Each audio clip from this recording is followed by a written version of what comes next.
माणसाचं आयुर्मान कसं वाढतं, म्हणजे माणसं जास्त वर्ष कशी जगू शकतात, अर्थात शांतपणे, सुखाने आणि आनंदाने कसे जगू शकतात, याच्यावरती संपूर्ण जग सतत रिसर्च करत आहे. दरवेळेला काहीतरी नवीन नवीन शोध निघतात, नवीन नवीन फाइंडिंग्ज येतात. पण एक अलीकडे नवीन फाइंडिंग आलेलं आहे, ते मला फार महत्त्वाचं वाटतं आणि ते भारताच्या दृष्टीने खूप महत्त्वाचं आहे. त्यातलं एक संशोधन असं आहे की ज्या व्यक्ती आपल्या श्वसनाचं उत्तम प्रकारे नियंत्रण करू शकतात, ते आपल्या मनावरचा ताण लवकर कमी करतात. मनातल्या उचंबळून आणि उसळून येणाऱ्या आवेगात्मक भावना पटकन शमवू शकतात आणि आपल्या शरीराला कमी थकवतात, कारण आपल्या शरीराला ते पुरेसा प्राणवायू देतात. हे सगळं श्वसनाचं गुपित आहे, असं एक संशोधन सांगतं. मग त्याचा भारताशी काय संबंध? कसा नाही हो, अख्खा प्राणायाम याच्यावरती अवलंबून आहे ना, योगाभ्यास याच्यावर अवलंबून आहे. प्राणायाम म्हणजे किती प्रकारे आपण आपल्या श्वासाचं नियमन करू शकतो याच्याविषयी योगसूत्र आहेत आणि ते साध्या सोप्या पद्धतीने आपल्याला शिकवतात.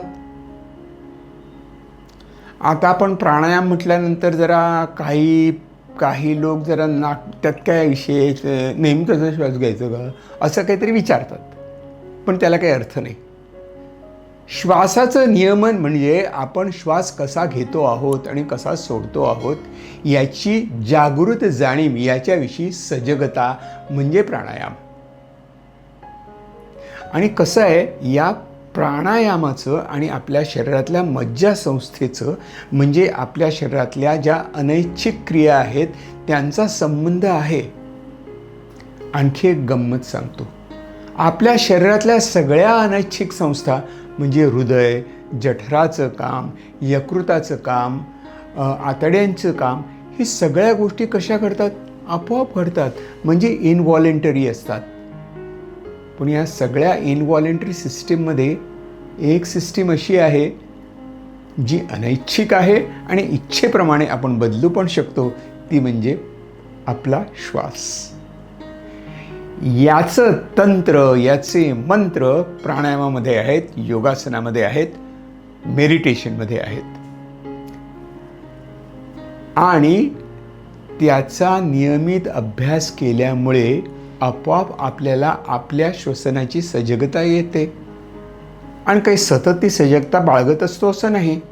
ज्या क्षणी आपल्याला जाणवतं काहीतरी मनात अस्थिरता आहे, त्या क्षणी आपण दीर्घ श्वास घेऊन लांब लचक श्वास सोडू शकतो, म्हणजे आपण लवकर शांत होऊ शकतो.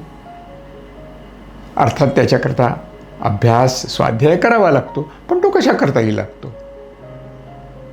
तर हे श्वासाचं नियमन, प्राणायाम आणि दीर्घायुष्य, सुखाचं, समाधानाचं आणि आनंदाचं याचा संबंध जोडलेला आहे.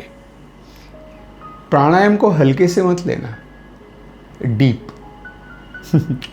भेटूया लवकर.